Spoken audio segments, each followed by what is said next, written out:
Breeding in Palworld is insane, which is why I want to make this video before I make my breeding guide, because it's going to take a long time to make the breeding guides. There needs to be some kind of information out there to help people that are breeding in like the mid-game or trying to get a really good pal early on, because yeah, that's possible. You can actually breed a pal that has 4 yellow stats.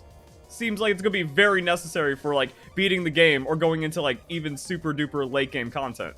Also, the breeding of pals doesn't make sense, but it's also consistent. So you can get Anubis, Arsox, Astagon, Beacon. Hey, this is actually alphabetical. That's really nice. People saying they found Lunaris in eggs, so the very rare exclusive pals can be bred, and it needs a combination. So somehow, Wyvern and Chillax give you Anubis.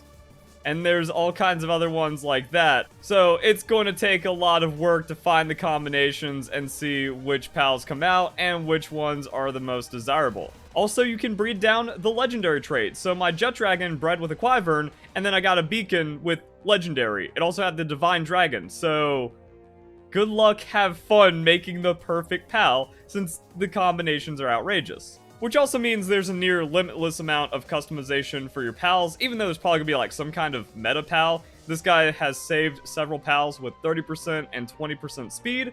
So even if you have a pal that you're not going to use, even on like your base or for combat, if it has a yellow stat, save it, because you're going to need that for a breeding chain. The OP is mass producing pals with these 4 skills. It's fun to have high damage, defense, and critters that can run fast.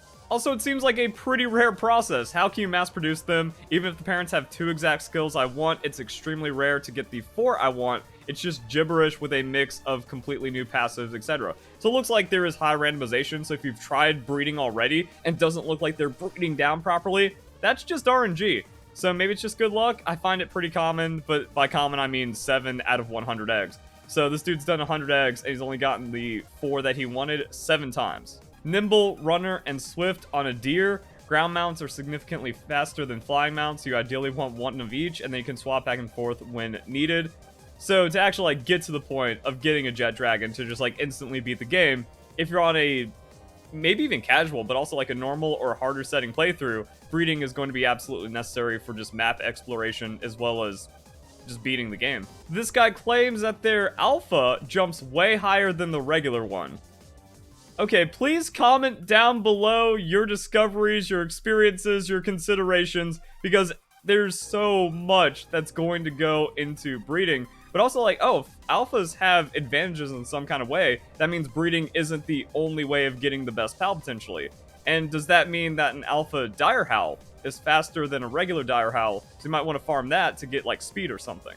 Been using the electric horse, which seemed pretty quick too. Haven't done any official speed test. I do know I was pretty disappointed with the electric dog being so slow. I thought it was going to be quick for how far on the tech tree it was and the description. So Rayhound being slower than Direhowl? I don't know. I don't. There's so much stuff to test. To add more context, I bred a Foxicle and Blazehowl repeatedly to get Rayhounds. They always give Rayhound eggs. Then, once I got slightly better skill sets, I switched to 2 Rayhounds breeding, which always gives a Rayhound. From what I've seen, most crossbreeds will have a random output, but they're fixed, so breeding the same 2 different breeds will result in the same egg. However, I've seen a few examples of this being untrue.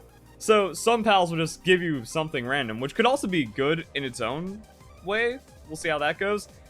Alpha haven't messed with much. My main advice is to focus on the passive skills. The egg will usually have a combination of the parent skills, which is how I got them to 4 skills. But then you just have a chance for some random stuff. That also leads to stuff like this in breeding chains. How to get Anubis through breeding pre-level 30. Figured out through trial and error how to get Anubis early game through breeding, recommending at least level 20 plus. First, you'll want to fully unlock the breeding mechanic, then get a Wyvern, Relaxaurus, and Kitsun. Wyvern, Relaxaurus, Kitsun, breeding goes as follows. Female Wyvern, male Relaxaurus gives you a Jormuntide, which is also kind of like a pseudo-legendary in its own, and then female Kitsun and male Jormuntide gives you Anubis. Cool. Also, it's been a while since I refreshed the page on the Google Doc, but we have Lunaris being the result of a Ruby and Direhowl. This person for the Anubis says that they can get Lunaris from Sparkit and Dinossum, Again, male-female matters, so people are just kind of saying things. And then this thread just has a lot of combinations as well. But then there's other passives to consider. So Palworld Breeding Guide and combinations for getting max perfect skills. We have like the important ones. Legend, plus 20% attack, plus 20% defense, and 15% movement speed increase. So what you want is Swift, Nimble, the other one, Runner, and Legend. And then who knows how fast that thing is going to go. Divine Dragon, 20% increase to dragon attacks. Burly Body, 20% defense. Ferocious, 20% attack. And then some other ones. If it's not a Dragon Pal, aim for Swift, which gives 30% increase. There's also some fantastic skills, such as 50% work speed. So you could also make like the ultimate working pal, which could get crazy. And then here we have some breeding combinations, some of the best breeding combinations, because you want the Legend skill. So Jet Dragon plus Alpha Dren is going to give you the Jormuntide, which also means you could do the Jormuntide breeding from the Anubis one to end up at an Anubis that has Legendary. So you breed that with a female Kitsune, and now everything is outrageous, insane, and out of control.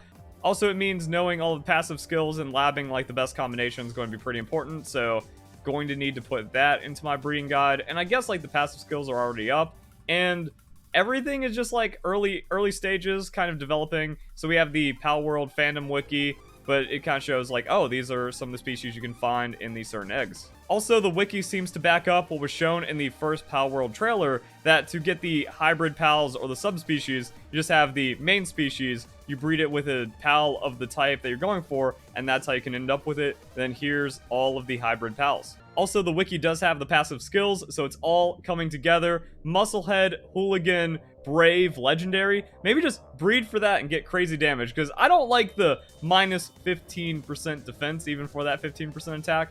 So people are going to come up with like glass cannon builds or all kinds of other stuff. And then also the damage amplification. If this is layered on top, it could also be better to have Musclehead, Hooligan, or like Musclehead, Hooligan, Legendary, and then one of these if you're going to be like primarily using that kind of attack.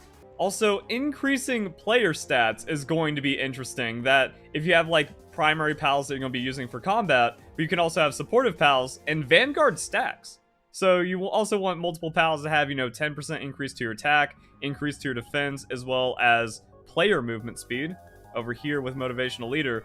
So building the perfect pal team actually gets super duper sweaty. And then notable handiwork. So yeah, it's coming together and actually gets really, really cool. So the breeding depth in this game is insane, and I wanted to give you guys a heads up, just so you had like an idea of if you were doing something right, if you were doing something wrong. Maybe you were already down the right path into like discovering crazy breeding mechanics. And again, using this video as a discussion so we can all like come together and get a little bit more understood about breeding. Seems like it's going to be very good. So I hope you guys enjoy the video. Have a nice day. Thank you very much for watching.